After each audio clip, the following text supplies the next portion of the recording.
Shaun, you're here in Chautauqua, but there are so many pressing issues that are happening around the country and also here in Western New York. Police brutality, let's talk about that.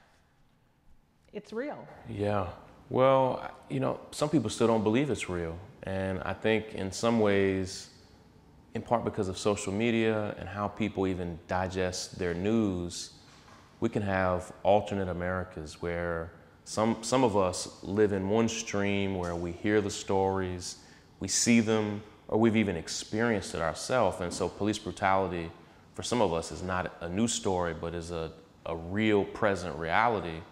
But there are other sectors of America where people are still debating over whether or not it even happens. And so even in spite of all of this media coverage, there are huge swaths of Americans who see that and literally think that's fake news, it's not real. This man, this woman, this child must have done something to deserve it. And so a huge part of what I try to do is still unpack these stories of injustice so people see sometimes it's just everyday people who deserved no physical contact whatsoever who end up experiencing horrendous brutality that not only affects them physically, but affects them emotionally. And police brutality is a painful thing. And so how do we change the culture? How do we change that perception for some that believe it's not real, the person deserved it?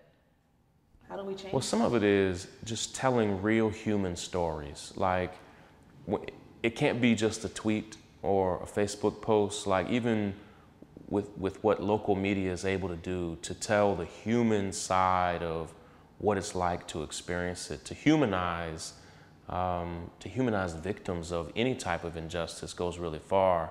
But if all you're seeing is a few words on Twitter or a very emotional Facebook post, people may discount that, but sometimes it's video, it's storytelling, and it's a huge part of what I try to do is to show people, like, listen, people who are experiencing this are just everyday people. And then the other piece of it is we have to figure out ways to hold police accountable for their worst actions. Like, you'll never hear me demean all police. Like, I operate under the assumption, say it is a few bad apples, say that's the reality. We have to at least hold the few bad apples accountable. And in the United States, in New York, even here in Western New York, often the bad apples even get away with it and are rarely held accountable. And so when I hear people say, hey, it's just a few bad apples, even if that's the truth, I think it's a little more than that, but even if that was just how we characterize it, let's hold them accountable, and because those few bad apples can spoil the bunch, if you will. Right now, we're hearing from Governor Cuomo that New York is ready to spend about $7.3 million to educate prisoners while they are behind bars. And we did a poll yesterday, and the majority said, no, shouldn't happen. Right. Should it? Well, again, I think how people understand the consequences of those men and women not getting the education is an important way to tell the story. Like, if you ask those same people, how important is it for you for when prisoners are released, for them to be put on a track where they don't go back to a life of crime? All of a sudden, the numbers would skew significantly higher. What people hear there is they hear, wow, our budget is tight. I don't want any money to be thrown away on here. But the consequences are severe. Like in New York, like all other states, recidivism is huge. And so when you don't give people the tools that they need to operate in life outside of prison, it has a negative impact on society. Like, people want less crime.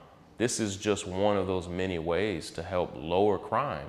Most people who commit crimes are repeat offenders. And when I heard $7.3 million, my thought was the exact opposite. I was like, wow, we need way more money than that.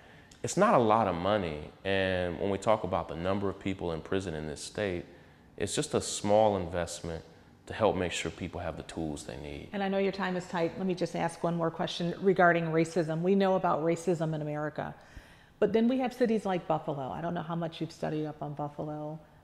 Segregated in so many ways. Yeah. Segregated, it sure. Just is. Neighborhoods.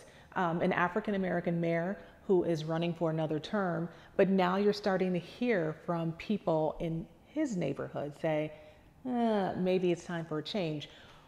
What's the perception? Do you think people get caught up in he looks like me so he can represent me, but then is that person truly representing the people? Well, at the end of the day, you know, and this is not just about Buffalo's mayor, but at the end of the day, you still have to have quality leadership. And I believe in representation. It is important for people who understand your lived experiences, who understand what happens in communities because they've experienced it and have relationships there.